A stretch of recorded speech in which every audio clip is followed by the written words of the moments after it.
Live and direct. It's Sway in the morning. Right here on Shade 45. The one and only Drew Sidora is here, ladies and gentlemen. Yeah. Welcome to the show, Drew. Good morning. Thank y'all for having me. How you been? Oh my God, I've been blessed. It's been crazy. You guys It's been crazy, sexy, and cool. Oh, dang, that was Wow, good. what's All right, that? all right, I like that. The movie premiered. A lot of people got to see an early screening yesterday. What was the reaction? It was crazy. Like, New York really, supported and showed up. Missy Elliott came, and, man, Diana Ross was on the carpet. That's when I was just like, Diana oh, wow. Ross came right? out? Wow. That was crazy. She was on the carpet. Evan Ross is in the movie, of course. He plays Dallas Austin. But it was just, man, so much love. K. Michelle was there doing a VH1, live taping. And it was just awesome. The movie, I have to say, I was blown away. Like, I was in the movie, but it was better than what I even expected. It's crazy. Once you saw the final edit, right? Yeah. Yeah, I talked with T-Boz. I was hanging out with T-Boz, the Yeah. person you play, a few weeks back, and I was asking her, yo, how do you feel like they portrayed your life? And she said, I have to give credit. Wow. It's actually pretty damn good. Wow. You know, she said, because a lot of things were covered, considering, what is it, 2-hour movie? Was it 2 hours? Yes, okay. exactly. To cover all three of their lives in 2 hours. Right. And it was very transparent. They told the truth. So much so that even now Pebbles is starting to, Pebbles has a problem. That's crazy. Yeah, with the movie. I was talking to my manager last night. We're like, so has Pebbles said anything? I'm like, I haven't heard anything. Yeah. So she actually did. Yeah, we actually talked. We were going to talk about that in Celebrity Wire, right? Yeah, because she went to Twitter and she put all of her hate on there in 140 characters. Okay. Oh, 100. I heard she was a pastor, like a minister. So I was like, Me too. thinking there would be forgiveness. Maybe. I don't know. That's what you thought, right? But if I you don't know. watch the preachers of L.A., ministers are doing something totally different nowadays. My mama's a pastor now. Is she got a Bentley? No, She that's doesn't why have I'm a Bentley? confused. Your mom was right here like, not I. My mama got that Honda. Okay. You know, she's serving the Lord. All that money go to the church. All right, I heard Amen. Drew Sidora, who actually plays T-Boz, is here with us. They had a premiere last night. Did you actually talk to T-Boz before playing this role at all? I wish. I didn't talk to her initially when I got the audition. And this is what I learned. Everybody has their own journey, and what's meant for you is meant for you. I was in Chicago. I'm from Chicago. Shout out. Yeah, we've partied there before. Yes, Your we have. sister Kelly, you and I, we partied there before. Yes, I know I your heard parents about are it. in the room, and I won't bring it up. It's okay. Mama go out now. Your mom's a pastor. I don't want to talk about strip clubs. I heard that. My mom goes to the studio with me, and she be having her oil. And it's like, man, we in the studio, rappers and stuff, and she just be in there. Next thing you know, they joining the church. Good. I'm serious. You need to come save hip hop.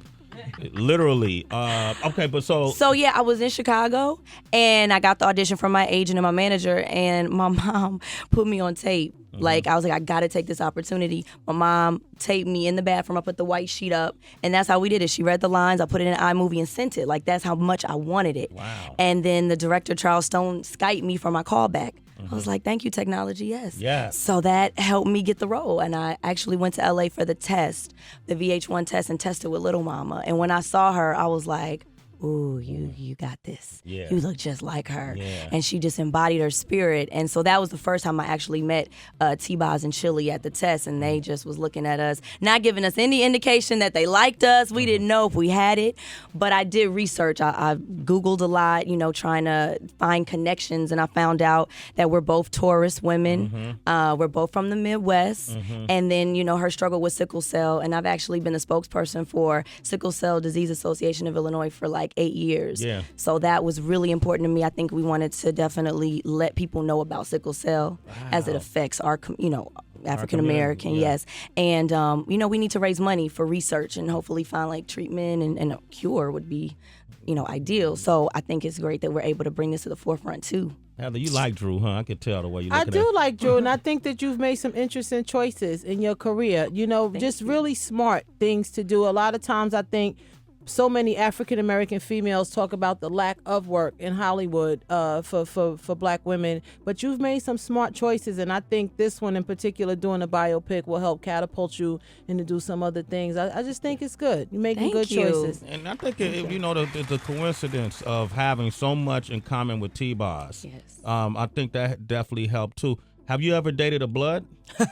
We talked on the phone till like 5 or 6, and I will say this. She was telling me stuff that happened in her life. I'm like, girl, me too. So I'll leave it at that. You know, we definitely went through like a lot of the same things in our lives, like crazy, good and bad. So keep it real like that. Yeah, like dating, like just everything. It's crazy. We was on the phone. Literally, she came and kidnapped me, and I went to the studio with her. We went to Chili's house. Chili made us pizza.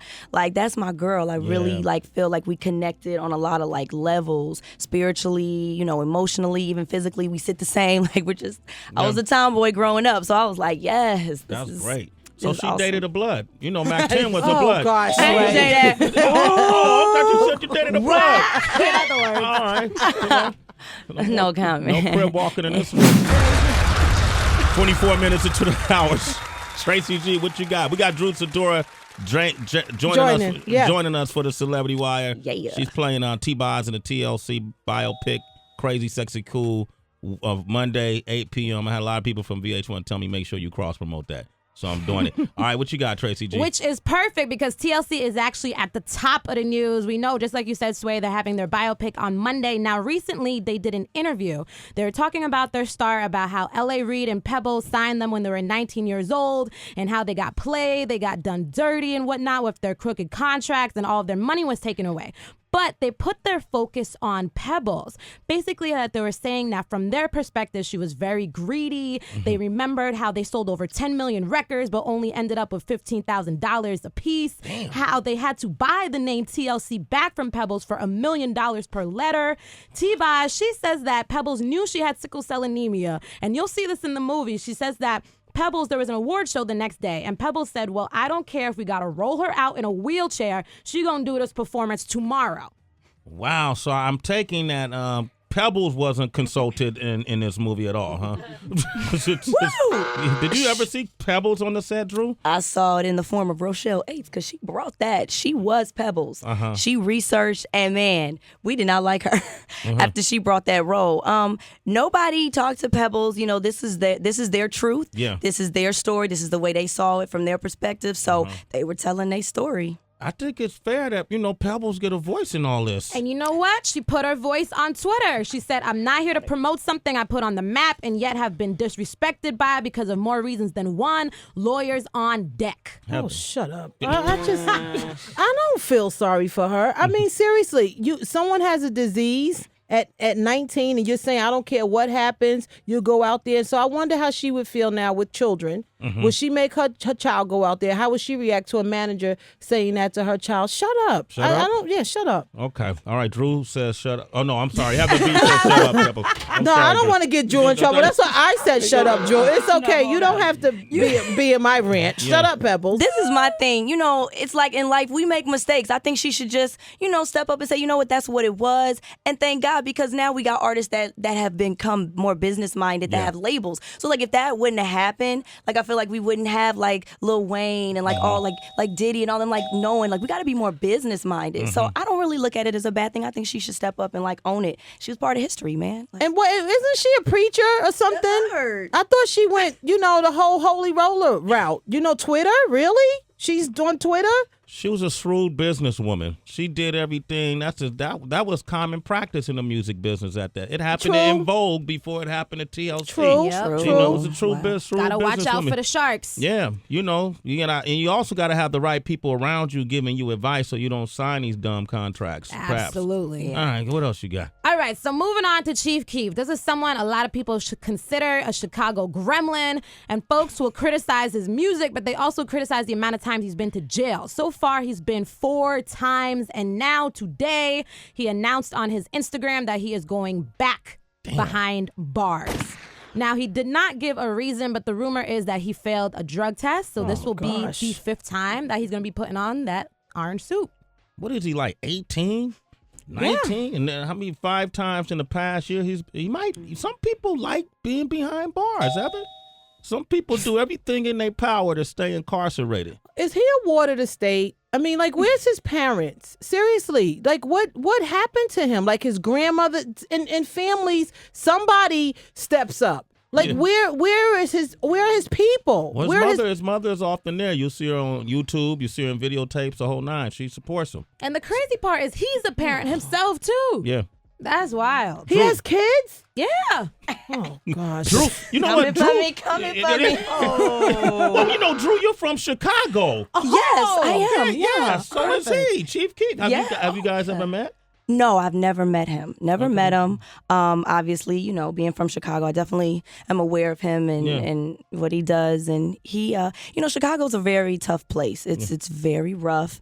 And I think that a lot of times we need to just be examples. It's unfortunate that with the level of success that he has had, that he hasn't taken that and become more of an example for our other young men that are there trying to do and follow in his footsteps. So, you know, it's just unfortunate. Like, I just pray that he will definitely continue doing music and doing things in the right way and decent and in order. And Drew speaks from experience. She, with her foundation, has actually reached out to gang organizations and then had events twice already where she got like at least 4 gangs to play basketball together for one day. And then sit down and talk to him. Right? Yeah, I can't take credit. Got it. Definitely Father Flager. This is something that he's orchestrated. Saint Sabina. He's been very, very active. Diane Sawyer actually did a story on Chicago, and we did it at Saint Sabina. But he does peace walks like every Friday down 79th Street, going and taking literally guns out of young kids' hands, like, and then talking to them like, "Why are you doing this? Why are you being a shooter?" 9-year-olds being shooters, and so having 4 gangs come together. Fruit of Islam did the security, and I can tell you, like, it was peaceful. It's called the Peace Jam. And they play basketball, and it was peaceful. And really, like, when you talk to them, you can't really point the finger and say, you know, oh, y'all hoodlums and this and that. It's like they need jobs. It's food deserts. They don't have a Whole Foods. They can't get fresh vegetables. They got to go to the liquor store, the corner store, and get like Cheetos. Yeah. Like, it's real. So we need to really raise money right now. That's what we're trying to do. Dream Makers is my foundation. I'm doing my kickoff November 9th at the Roseland Reformed Church. So, like, if y'all can come and support, it's in the Roseland community, which is really a rough area, but we're trying to just show them that we care and bring money and jobs and all of that. Okay, thank you. Drew Sidora here, ladies and gentlemen. She's not just an actress and a singer that you saw in the game. I like the game. You'll see her on Crazy Sexy Cool. What else you got, Tracy G? So there might be a new couple alert. This one's a little bit odd. It has to do with Jamie Foxx. Now, Jamie Foxx, he is one of Tom Cruise's best friends. Keep that in mind because multiple sources are claiming that he is now smashing down Katie Holmes. Whoa, hey, when you say smashing down, can you define what's going on over here? Oh, no. Here comes paternal Sway. Put him on the He's mic. not happy. Josiah, you okay, Josiah? He's not happy. Come on, man. Put him on the mic, man. He's a kid. Tracy G. Yeah, we're going to interview him. Was the Celebrity Wire so bad that Josiah started crying? He wasn't liking it. He wasn't liking it. Chicago bad. I don't want to go home. So Tom Cruise and ex Katie Holmes is reportedly his ex-wife, dating Jamie Foxx. Yup. So an insider revealed this to In Touch that Katie and Jamie have been dating for a while. They were actually dancing to Blurred Lines, all sexy together, and they're very Mission Impossible about their romance. Wow. No, wow. Aren't they friends, Jamie Foxx and Tom Cruise? He's kind of pulling a Simon Cowell a little bit. Great friends. Yeah, but you can't bang out your homeboy's girl. That's what I'm saying. It's not girl, it's ex-girl. Ex-wife? Oh. Maybe it's completely done. What do you feel about that, Drew? I mean, that's never, hard. You I mean, this is Hollywood, though, you know. I mean, maybe they're doing a movie together and it's some publicity stunt. Who knows? Who never know? You never dated a girlfriend's ex-guy, have you? Yeah, no, we don't do that. Okay, you know, good. like actually, I do a single ladies workshop, and I really we talk about that. Like, if I'm your girl and you got a guy and we talk about all the things he's not doing, well, I want that. Yeah. No, I don't want that. You don't want that. But some of the things you talk about that he does do well may make you want it. Hello. Drew Sidora, ladies and gentlemen. Thank you for coming by. Don't go there, I love Drew. how you don't touch what I go into. Drew is being cool.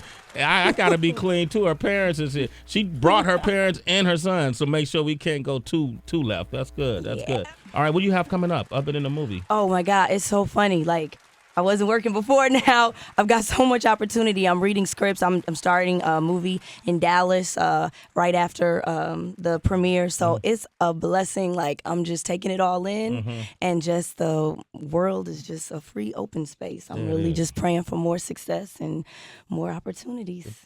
You're listening to Sway in the morning on Shade 45.